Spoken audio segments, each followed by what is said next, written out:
Hello, nice to meet you guys. My name is Nana. I'm a licensed engineer in Canada and now working in US. So today I like to share my experience how I moved from Canada to US and then what is necessarily paperwork you need to do if you want to do the same thing, like move from Canada in US and in the engineering field. So first of all, my experience is you need to have a job offer first. So for me, I was really lucky. I applied online for a engineering position, and then I got an interview, and then got the offer first. So this is most important thing, and then most I guess difficult thing for if you wanna work in the U.S. You need to have a offer first before everything else. And then once you get your offer, you can start to prepare your visa, work visa. Compared to other work visa, which is called H-1B, which is most normal, I guess most international students will have after their graduation.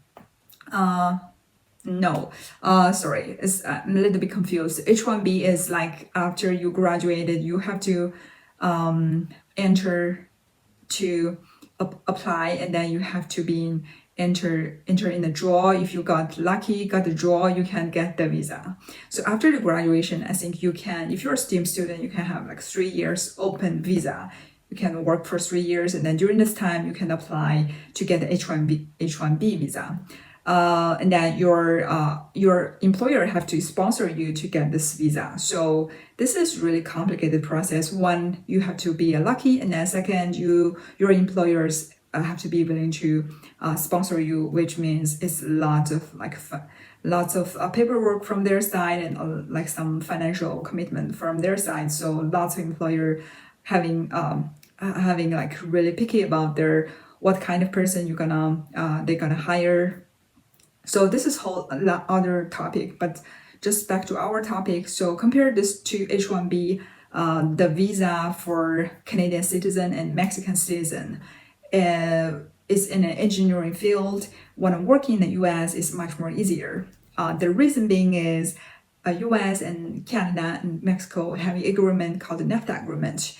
The Canadian citizen and Mexican citizen, if they want to work in the US, and then if they are in the list of the professional, they will have the special kind of visa called TN visa.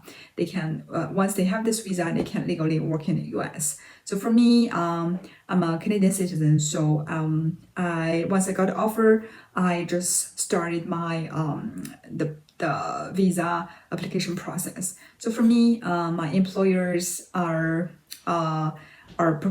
they have an internal attorney help me to prepare all the documents. I just need to apply,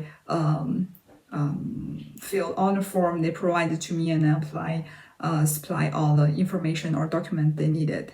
And then even before the interview, I'll talk about the interview after.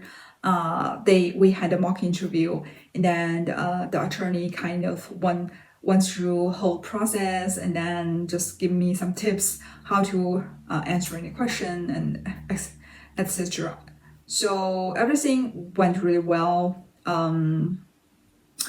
So just talking about the requirement for TN visa, one is your citizenship. As I mentioned, you have to be Canadian or Mexican. The second thing is you have to have a degree related to your position you're gonna work in the US. In my case, it's engineering a degree. If you have at least a bachelor degree, or if you have higher degree, that's even better. And then the third thing is, let me think.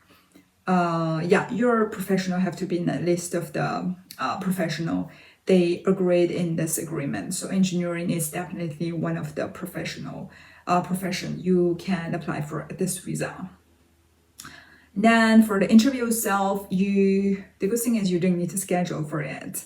You just need to bring all the documents you needed and then go to the most nearest border. So either you can drive or you can go through the airport. But if you're gonna go through airport, I just recommend to plan for plenty of time because it's takes at least 1 hour. I would say mostly 2 hours to process in order to the interviewer, the officer to finish the interview. So for me, I went to the airport because the my attorney recommended me like most experienced officer to process the TN visa is in the airport. So they recommended me to go to airport. So I went to airport and then I just reported to officer I like to apply for a TN visa, and then they bring me to the back office. So I just waited there, and then exactly as the attorney told me, I waited for like half hour or so, and then I was called by the officer. They just asked me just few questions. So they were asking me what kind of engineer I am, my employer's information, and what kind of project I'm gonna working on. And then that's all. And then rest of the time they just typing my information and then prepared paperwork. And then at the end I just paid for $50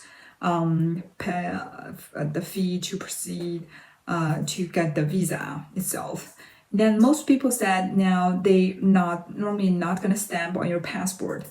In my case, I was really lucky they stamped on my passport, because it's gonna be much easier if they stamp on your passport. If you go through the border, the officer will be really easy to check. Okay, you have the TN visa, instead of go online to find your information. But you can still go online to print your visa information, bring it with you. It's gonna be easier for you if you're a frequent traveler between Canada and US. That's about it. After I got the interview and then instantly I will be able to go online to see my information. I think the form called I-90 form. So this form kind of showing your validated date, which is your interview date, and then your visa gonna validate for how long. So normally the TN visa is validated for 3 years. Every 3 years you need to renew your visa. That's about it about my experience. If you have any question, please leave a comments below. I'll answer your question. Okay, see you. Bye bye.